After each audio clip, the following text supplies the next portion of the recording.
محمد علي، ودي كرة لأحمد غانم. أحمد جعفر على القايم القريب على طول بيعمل استلام وبيلعب كرة عرضية فيها لمسة يد.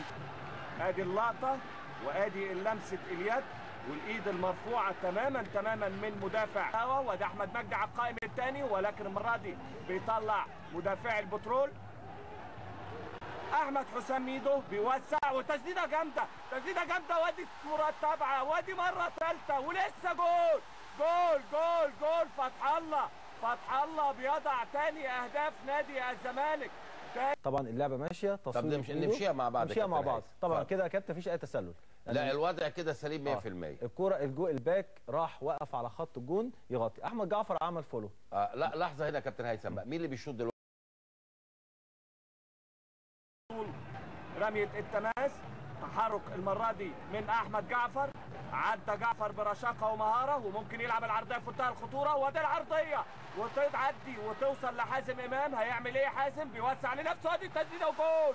ادي امام، بص شوف حازم بيعمل ايه، خدها ووسع وتسديده قويه يفشل معها ناصر فاروق لتهتز الشباك البترول في الدقيقه 9 وتعلن عن تقدم الفارس. ادي اللقطه بتاعت شيكابالا، عمل لها امتصاص وفيها لمسه يد. طبعا الصوره ب1000 كلمه. طبعا ده مش بيدي عذر كابتن ياسر، كان لازم يدي لنفسه مساحه للرؤيه. شايف يا كابتن في لعيب من نادي الزمالك واقف قدامه، في لعيب من بترول اسيوط واقف قدامه، يعني انا التمست العذر في اللعبه دي يا كابتن. فريق ب4 لاعبين في انتقالات يناير، لعل وعسى. ادي حازم امام تقدم، موقف صعب عايز يعدي بالمهاره، ولكن على طول المره دي بالقوه بيخلص. نال من معنويات لاعبي فريق بترول اسيوط.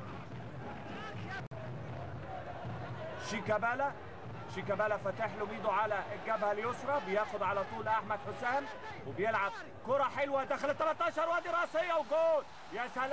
يا سلام على المهاره. بقول لحضراتكم بيقوم بادوار كبيره جدا وبيقوم بدور صانع الالعاب، وادي بيحط كره عرضيه ما فيش اجمل ولا احسن من كده، وارتقاء رائع. وبلغه الهداف احمد جعفر بيترجم الكرة العرضية اللي عملها ميدو في شباك ناصر فاروق ليضع ثاني أهداف نادي الزمالك. مشاهدينا الكرام في هذا اللقاء، وتصبح النتيجة تقدم الزمالك بهدفين دون رد.